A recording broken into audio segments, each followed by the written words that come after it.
Lorsque nous lisons la parole, Dieu peut nous donner une révélation de sa pensée. Mais nous devons en avoir confirmation dans la prière pour nous assurer qu'elle vient effectivement de Dieu.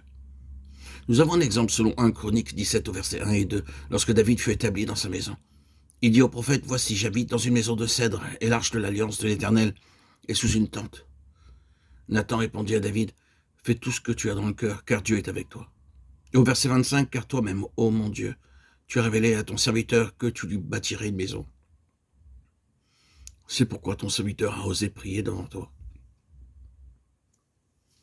Il peut s'écouler des années avant de voir la chose s'accomplir.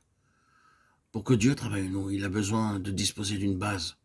Si vous êtes appelé à une responsabilité, Dieu introduira quelque chose de son plan en vous, par une révélation. Il révèle, et sur cette base, il va travailler. Pendant des années, nous pouvons ne rien voir au point d'arriver à nous poser la question en priant jour après jour, est-ce que cette pensée vient de Dieu? Et cela doit durer jusqu'à ce que la chose arrive.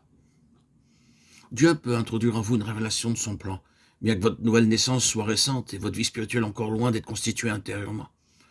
Cependant, la chose demeure dans l'esprit. Et ce qui est dans l'esprit apporte la vie, et la vie produit la croissance. Vous grandirez avec cette révélation, et à son heure, Dieu l'accomplira. Dieu opère sur la base de principes, de lois, au travers desquels il travaille. L'œuvre de la croix ne s'arrête pas dans notre vie.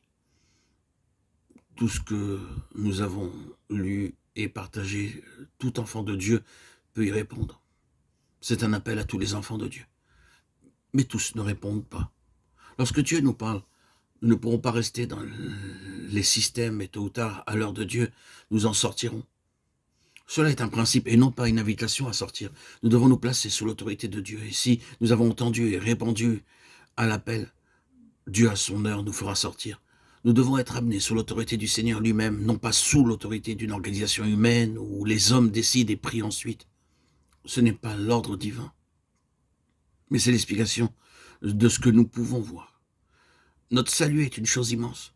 Il faut absolument que notre esprit et notre âme retrouvent et occupent leur position d'origine.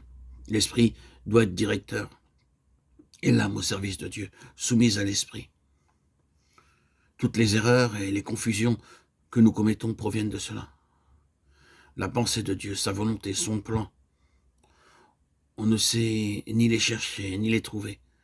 D'où la nécessité de nous trouver avec d'autres enfants de Dieu qui, eux-mêmes, ont aussi répondu à l'appel de Dieu. Réunis à ces enfants de Dieu, nous grandirons en apprenant ensemble l'obéissance au Seigneur. C'est ainsi que se produira la croissance et Dieu, à son heure, pourra nous utiliser.